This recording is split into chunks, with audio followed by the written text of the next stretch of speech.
بسم الله الرحمن الرحيم. الحمد لله نحمده ونستعينه ونستغفره ونعوذ بالله من شرور أنفسنا ومن سيئات أعمالنا.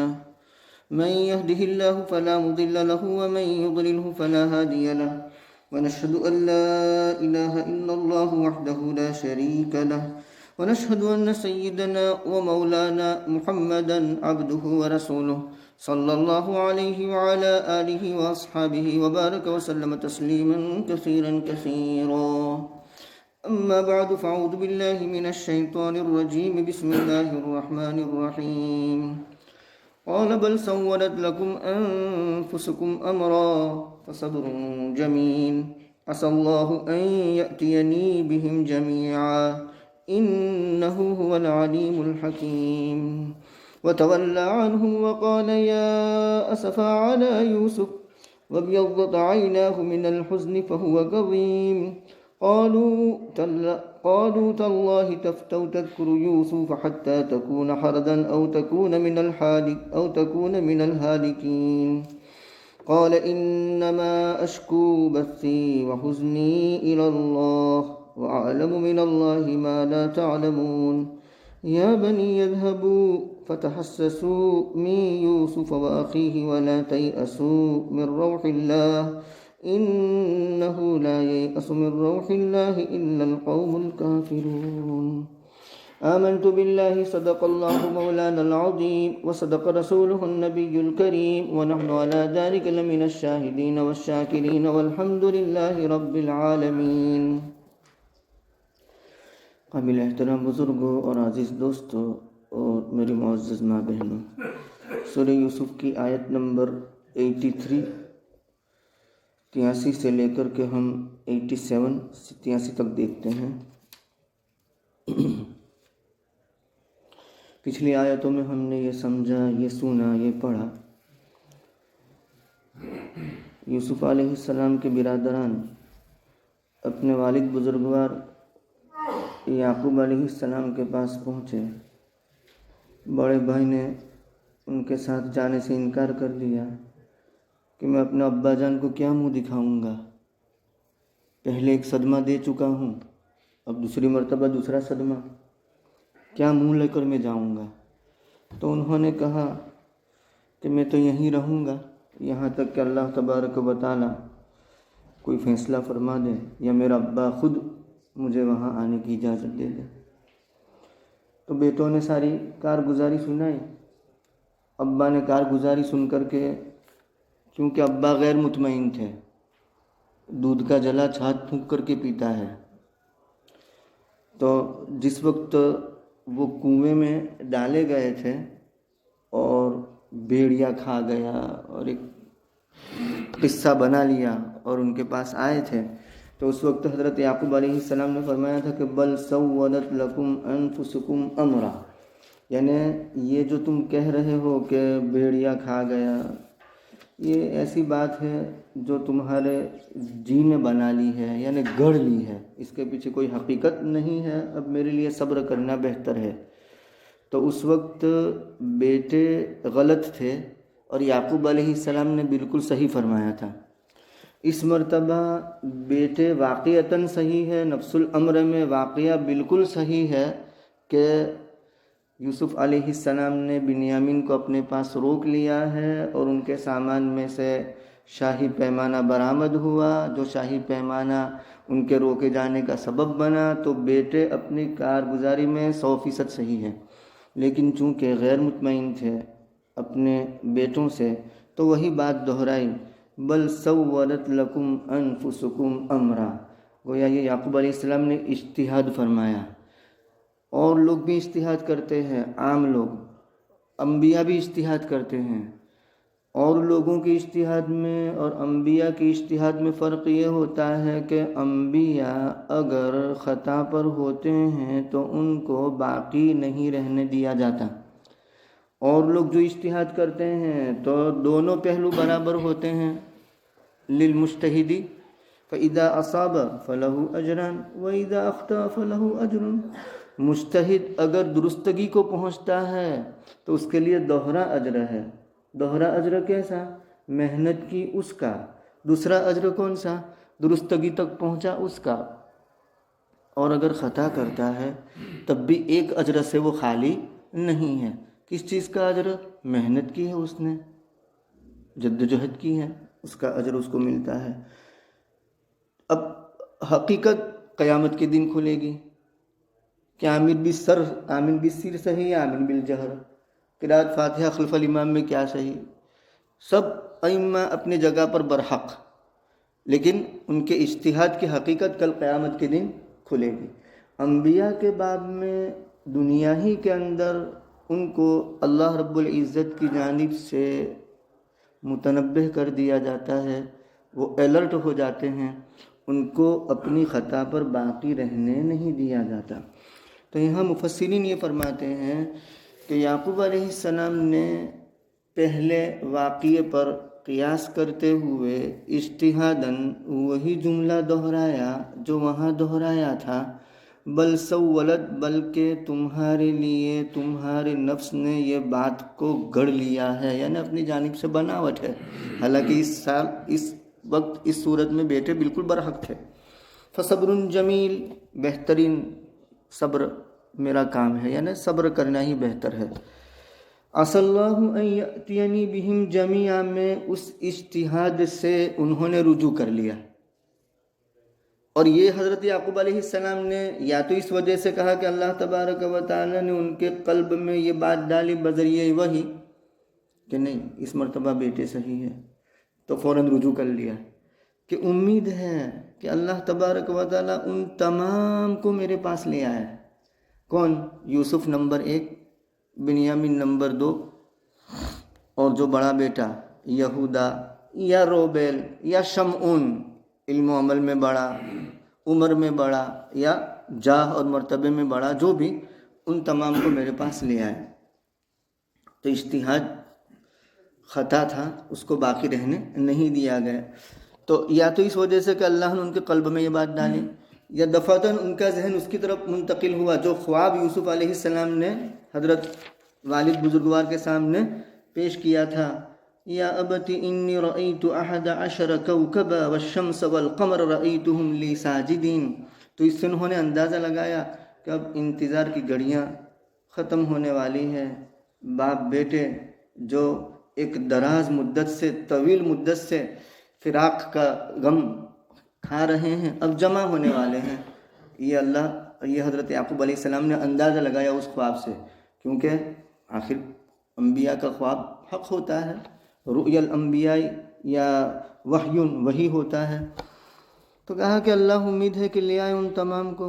کیوں؟ اس لیے کہ اللہ رب العزت جاننے والے ہیں، حکمت والے ہیں، اللہ کے علم میں ہے سب کچھ، کس کو کہاں رکھا ہے، کس کو کب لانا ہے، سب کچھ اس کی حکمت کے ماتحت ہوتا ہے. دیکھیے حضرت یعقوب علیہ السلام نے اب تک اپنے صاحبزادوں سے ایسا نہیں کہا تھا کہ جاؤ اور یوسف کو تلاش کرو، لیکن اس مرتبہ وہ فرما رہے ہیں اپنے بیٹوں سے کہ کوشش کرو تلاش کرنے کی. کیوں؟ اللہ کی جانب سے ان کے دل میں یہ بات ڈالی گئی کہ اب وہ لوگ ملنے والے ہیں اور اب ہم سب جمع ہونے والے ہیں. وَتَوَلَّى عَنْهُمْ، حضرت یعقوب علیہ السلام نے ان کی بات سنی، یعنی بیٹوں کی، اور اس کے بعد ان سے منہ پھیر لیا، منہ موڑ لیا، اور کہا یا اسفا علی یوسف، ہائے افسوس یوسف پر. یہاں مفسرین یہ فرماتے ہیں کہ مصیبت کے وقت انا للہ و انا الیہ راجعون، جس کا ترجمہ یہ کہ بے شک ہم اللہ کے لیے ہیں، یعنی جانے والا صرف وہ اللہ کے پاس نہیں جائے گا، ہم بھی اللہ کے لیے ہیں، اللہ کے پاس جانے والے ہیں. وَإِنَّا إِلَيْهِ رَاجِعُونَ، اور ہم اسی کی طرف لوٹنے والے ہیں. الَّذِينَ إِذَا أَصَابَتْهُمْ مُصِيبَةٌ قَالُوا إِنَّا لِلَّهِ وَإِنَّا إِلَيْهِ رَاجِعُونَ. تو یہاں لکھتے ہیں کہ اِنَّا لِلَّهِ وَإِنَّا إِلَيْهِ رَاجِعُونَ، مصیبت کے وقت کہنا یہ اس امت کی خصوصیت ہے. اس امت کی بہت سی خصوصیتیں ہیں، ان خصوصیتوں میں سے ایک یہ بھی ہے جیسے بخاری شریف میں روایت آتی ہے کہ یدعون ان امتی یدعون یوم القیامت غرا محجلین، غر اغر کی جمع، حجل یحجل تحجیل، وہ گھوڑا جس کی پیشانی چمکدار ہو اور سفید ہو اور باقی اس کا بدن سیاہ ہو، بلیک کلر کا گھوڑا ہو، اور اس کی فرہیڈ اور اس کی جبین پیشانی کیسی ہو؟ چمکتی اور سفید ہو۔ اور محجل کسے کہتے ہیں؟ وہ گھوڑا کہ جس کے پیر وہ بھی سفید ہوں، تو پیشانی سفید ہو اور اس کے پیر سفید ہو، تو ایسے گھوڑے کو کہتے ہیں اغر محجل، اور جمع بن جائے گی غرن محجلین۔ تو کہا کہ من آثار الوضوء، کہ میری امت کل قیامت دن، یہ امت کی خصوصیت ہے۔ مفتی سعید صاحب پالنپوری رحمہ اللہ تعالیٰ اس کی شرح میں یہ فرماتے ہیں کہ اور یہاں یہ سوال پیدا کرتے ہیں، سوال کھڑا کرتے ہیں کہ اور امتوں کو کیسے اٹھایا جائے گا؟ تو کہا کہ اور امتوں کی اور نشانیاں ہوگی، لیکن اس امت کی یہ خصوصیت ہے کہ آثار وضو کی وجہ سے، وضو میں وہ چہرہ دھوتے ہیں، ہاتھ دھوتے ہیں اور پیر دھوتے ہیں، مسح کرتے ہیں، یہ 4 فرض ہیں۔ تو آثار وضو کی وجہ سے کل قیامت کے دن یہ امت اس طرح اٹھائی جائے گی کہ ان کی پیشانیاں چمکدار ہوگی اور ان کے ہاتھ چمکدار ہوں گے، تو پہچان لیے جائیں گے کہ یہ امت محمدیہ صلی اللہ علیہ وسلم ہے۔ ایسی بہت سی خصوصیتیں ہیں۔ وَتَوَلَّى عَنْهُمْ، ان سے منہ پھیرا، اور فرمایا، ہائے افسوس یوسف پر، یہ خود سے بات کر رہے ہیں، اللہ تبارک و تعالیٰ سے ہم کلام ہے۔ وَبْيَضَّتْ عَيْنَاهُ، ابیض یبیض ابیدادن، ان کی دونوں آنکھیں سفید ہو گئی۔ کبھی متکلم اپنے آپ کو غائب کر دیتا ہے، کبھی متکلم اپنے آپ کو غائب کر دیتا ہے۔ کہنا یوں چاہیے تھا کہ ابیضت عینای، میری آنکھیں۔ اس کے آسان مثال، مائیں گھروں میں اپنے ننھے منھے بچوں کو یوں کہتی ہے کہ بیٹا آجا، مم تجھے پیزا بنا دے، تو کوئی دوسری مم نہیں آنے والی ہے، وہی مم ہے۔ یعنی یوں کہنا چاہیے کہ چل دکھ رہا، میں تیرے لیے پیزا بنا دیتی ہوں، تو اس کے بجائے وہ کیا کہتی ہیں؟ مم تیرے لیے پیزا بنا دے گی۔ تو ممی نے اپنے آپ کو غائب کر دیا۔ متکلم کبھی اپنے آپ کو غائب کر دیتا ہے۔ تو یہاں وہی بات ہے، ان کی دونوں آنکھیں سفید ہو چکی مارے غم کے۔ فہو کظیم، اور وہ اندر ہی اندر گھٹ رہے ہیں۔ شدت غم ہو، یعنی غم کی شدت ہو، اور اس پر ضبط کیا جائے، یعنی کنٹرول کیا جائے، کسی کے سامنے اس کا اظہار نہ کیا جائے، تو اس وقت جو کیفیت پیدا ہوتی ہے اس کو کہتے ہیں قزم، یعنی اندر اندر گھٹنا۔ فہو کظیم، حضرت یونس علیہ السلام کے بارے میں آیا، فاصبر لحکم ربک ولا تکن کصاحب الحوت اذ نادى وهو مکظوم۔ آزمائش میں مبتلا ہوئے، پکارا اپنے رب کو، اس حال میں پکارا کہ اپنی کیفیت کو کسی کے سامنے انہوں نے بیان نہیں کیا، اندر ہی اندر گھٹتے رہے، تو اس کو کہا کہ اذ نادا وہو مکظوم۔ تو یہاں یعقوب علیہ السلام نے بھی صبر جمیل کر کے دکھایا۔ من بث لم یصبر، جس نے اسپریڈ کیا، اپنی باتوں کو دوسروں کے سامنے کہا، اپنی شکایتوں کو دوسروں کے سامنے کہا، وہ صابر نہیں سمجھا جائے گا۔ صابر تو وہ سمجھا جائے گا کہ جو اپنے غم کو، اپنی تکلیف کو پھیلائے نہیں، اپنے اندر ہی رہنے دیں۔ کردار کی عظمت سے، گفتار کے جادو سے وہ دشمن کو بھی اپنا گرویدہ بنائے ہیں۔ کردار کی عظمت سے، گفتار کے جادو سے وہ دشمن کو بھی اپنا گرویدہ بنائے ہیں۔ جو دل پہ گزرتی ہے دنیا اسے کیا جانے، جو دل پہ گزرتی ہے دنیا اسے کیا جانے۔ غم اپنا تبسم کے پردوں میں چھپائے ہیں، غم اپنا تبسم کے پردوں میں چھپائے ہیں۔ یہ اللہ والوں کی حالت ہوتی ہے۔ کردار کی عظمت سے، گفتار کے جادو سے وہ دشمن کو بھی اپنا عاشق بنا دیتے ہیں۔ ان کا کردار اونچا ہوتا ہے، ان کی گفتار اونچی ہوتی ہے، نرم گرم یعنی کلام ہوتا ہے، ان کا پولائٹ کلام ہوتا ہے۔ تو کردار کی عظمت سے، گفتار کے جادو سے وہ دشمن کو بھی اپنا گرویدہ بنائے ہیں۔ جو دل پہ گزرتی ہے دنیا اسے کیا جانے، غم اپنا تبسم کے پردوں میں چھپایا ہے، یعنی جس کو گجراتی میں یوں کہتے ہیں کہ تماچو ماری نے موڑوں لاد راکھوانوں છે، باقی سرخی حقیقت میں ہے نہیں، لیکن دکھانا ہے لوگوں کو کہ میں ٹھیک ہوں۔ تو بہرکیف وَابْيَضَّتْ عَيْنَاهُ مِنَ الْحُزْنِ فَهُوَ كَظِيمٌ، ان کی دونوں آنکھیں سفید ہو چکی مارے غم کے، وہ اندر ہی اندر گھٹ رہے ہیں۔ مَن يَكْظِمْ يَأْجُرْهُ اللَّهُ، جو اپنے غصے کو پی لیتا ہے تو اللہ اس کو اجر دیتے ہیں۔ اور حدیث میں یوں آتا ہے کہ بنو آدم یعنی انسان جتنے بھی گھونٹ پیتا ہے، لسی پیتا ہے، کافی پیتا ہے، عربی قہوہ پیتا ہے، گرین ٹی پیتا ہے، نارمل ٹی پیتا ہے، بہت سارے گھونٹ پیتا ہے، ان تمام گھونٹ میں سب سے بہترین گھونٹ دو ہیں جس پر اس کو اجر دیا جاتا ہے، اور حور عین پر اختیار دیا جائے گا کہ جون سی چاہے تو لے لے، پک کر لے، جون سی پسند ہو وہ دو گھونٹ کون سے؟ نمبر 1، مصیبت آئی اور اس پر صبر کیا، لوگوں کے سامنے شکوہ نہیں کرتا، صبر سے کام لیتا ہے۔ اور نمبر 2 کون سا گھونٹ؟ غصے کو پی جانا۔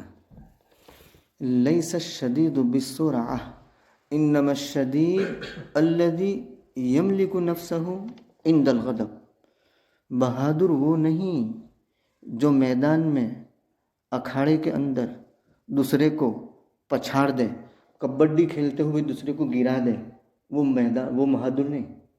بہادر کون؟ انما الشدید، بہادر وہ ہے الذی یملک، جو قابو پالے نفسہ، اپنے آپ پر، عند الغضب، غصے کے وقت، غصہ آتا ہے اس وقت اپنے آپ پر قابو پا لیتا ہے۔ تو غصے والا گھونٹ پی جائے، یہ 2 گھونٹ سب سے بہترین، اس پر بہت بڑا اجر ملتا ہے۔ قالو، ابا جان جب اللہ رب العزت سے ہم کلام ہو رہے تھے، مناجات فرما رہے تھے، تو بیٹوں سے رہا نہیں گیا، صاحبزادوں نے کہا اللہ کی قسم آپ تو ہر وقت یوسف کا تذکرہ کرتے رہتے ہیں، یہاں تک کہ آپ جاں بلب ہو جائیں گے، نمبر 1، کمزور ہو جائیں گے، نمبر 2، بیمار پڑ جائیں گے، نمبر 3، لاغر ہو جائیں گے، نمبر 4۔ یہ سب حرت کے معنی ہے۔ او تکون من الحالکین، یا مر ہی جائیں گے، یعنی آپ اتنا تذکرہ کرتے ہیں کہ اس کی جدائی کے غم میں آپ مر جائیں گے ایسا لگتا ہے۔ حضرت یعقوب علیہ السلام نے بیٹوں سے کہا تمہارا کیا مسئلہ ہے؟ میں تم سے کچھ کہتا ہوں؟ میں اللہ سے باتیں کرتا ہوں، میری مناجات اللہ سے ہے، میرا وسپرنگ اللہ سے ہے۔ تو حضرت یعقوب علیہ السلام نے اپنے بیٹوں سے کہا انما اشکو بثی وحزنی الی اللہ، تم سے میرا کوئی شکوہ گیلا نہیں، میں تم سے کچھ نہیں کہتا، میں تو اللہ سے باتیں کر رہا ہوں، میں اپنے غم کی، اپنی پراگندگی کی، اپنی پریشانی کی، بث یبث پھیلانا، جب آدمی پریشان ہوتا ہے تو اس کے خیال منتشر ہو جاتے ہیں، پھیل جاتے ہیں، تو بث یبث، کہا کہ میں اپنی پریشانی کی شکایت کرتا ہوں اور اپنے غم کی شکایت کرتا ہوں اللہ تبارک و تعالیٰ کو، تم سے کوئی سروکار نہیں ہے، میں تو اللہ سے باتیں کر رہا ہوں، اور میں جانتا ہوں اللہ کی جانب سے وہ باتیں جو تم جانتے نہیں ہو، یعنی میں نبی ہوں، مجھے نبوت کا علم دیا گیا ہے، علم وحی میرے پاس ہے، میں جانتا ہوں کہ اب انتظار کی گھڑیاں ختم ہونے والی ہیں، تو ہمیں کوشش بھی کرنی چاہیے، لہذا آگے کوشش کرنے کے لیے فرما رہے ہیں یا بنی یذہبوا، اے میرے بیٹوں، بنی نہ تھا، اضافت کی وجہ سے یا گر گیا، یا متکلم کی طرف اضافت ہوئی تو بنی نہ، نون گیا، بنی یا کا یا میں ادغام ہوا، بنی یا، اے میرے بیٹو جاؤ اب کوشش بھی کر لو، تلاش کر لو، اب تک تو آپ نے یہ نہیں فرمایا تھا، اب اللہ کی جانب سے ان کے دل میں یہ بات ڈالی جا رہی ہے، جاؤ جستجو کرو، تلاش کرو یوسف علیہ السلام کو اور ان کے بھائی کو، اور اللہ کے فیض سے نا امید مت ہو، اللہ کی رحمت سے نا امید مت ہو، لا تیأسوا من روح اللہ، کیوں؟ اس لیے کہ اللہ کے فیض سے اور اللہ کی رحمت سے نہیں مایوس ہوتے مگر وہ لوگ جو کافر ہیں، کافر لوگ ہی اللہ کی رحمت سے مایوس ہوتے ہیں۔ امام قرطبی رحمہ اللہ تعالیٰ کے حوالے سے یہ بات معارف القرآن میں مفتی محمد شفیع صاحب رحمہ اللہ تعالیٰ نے نقل فرمائی کہ والد بزرگوار حضرت یعقوب علیہ السلام کے ابتلا اور امتحان کی وجہ کیا ہوئی، کیوں آزمائش میں مبتلا ہوئے، کیوں ان کو ٹیسٹ کیا گیا، تو وہ یوں فرماتے ہیں کہ ایک مرتبہ رات کو تہجد کی نماز پڑھ رہے تھے اور ننھا منھا یوسف ویسے ہی پیارا تھا، دیکھتے ہی کسی کو پیار آ جاتا تھا، وہ سامنے سو رہا تھا اور خراٹے لینے لگا تو توجہ ان کی مبذول ہو گئی، ان کا اٹینشن اس کی طرف ہو گیا، ان کا دھیان ان کی طرف چلا گیا۔ کس کی طرف؟ یوسف علیہ السلام کی طرف۔ اللہ تبارک و تعالیٰ نے فرشتوں سے فرمایا کہ یہ ہمارا مقبول اور برگزیدہ بندہ ہو کر کے ہم سے اپنی توجہ بٹا رہا ہے اور دوسرے کی طرف متوجہ ہو رہا ہے، میری عزت اور میرے جلال کی قسم میں اس کی دونوں آنکھیں لے لوں گا۔ اور واقعہ بھی یہی ہے کہ شدت بکا کی وجہ سے، یعنی بہت زیادہ رونے کی وجہ سے حضرت یعقوب علیہ السلام کی آنکھوں کی سیاہی جو تھی وہ سفید ہو چکی تھی اور بینائی ان کی کمزور ہو چکی تھی، بلکہ نابینا ہونے کے قریب ہو چکے تھے۔ اللہ تعالیٰ نے فرمایا فرشتوں سے، میری عزت اور میرے جلال کی قسم میں ان کی دونوں آنکھیں نکال لوں گا، اور جس سے ان کو بہت زیادہ محبت ہے میں اس کو ان سے جدا کر دوں گا۔ چنانچہ یہ آزمائش ہوئی، اللہ کی جانب سے ساری باتیں لکھی ہوئی تھی۔ اور دیکھیے پورا کتنا لمبا عرصہ گزرا ہے، لیکن یوسف علیہ السلام اپنی کوئی خبر بھجوا نہیں رہے ہیں وہاں کہ میں خیریت سے ہوں، آپ فکر نہ کیجئے، آپ پریشان نہ ہوئیے۔ یہ سب ایمائے خدابندی کی وجہ سے تھا، یعنی اللہ تبارک و تعالیٰ کی جانب سے وحی کی وجہ سے تھا کہ یوسف علیہ السلام نے بھی اپنا کوئی پیغام وہاں پہنچایا نہیں، سب ایک دم ہونے والا تھا۔ جب کوئی چیز ہونے جاتی ہے تو اللہ رب العزت خود بخود ایسے اسباب پیدا فرما دیتے ہیں کہ وہ کام بنتا چلا جاتا ہے۔ سبحان اللہ و بحمدہ، سبحانک اللہم و بحمدک، ونشہد ان لا الہ الا انت، نستغفرک ونتوب الیک۔ سبحان اللہ، جزاکم اللہ۔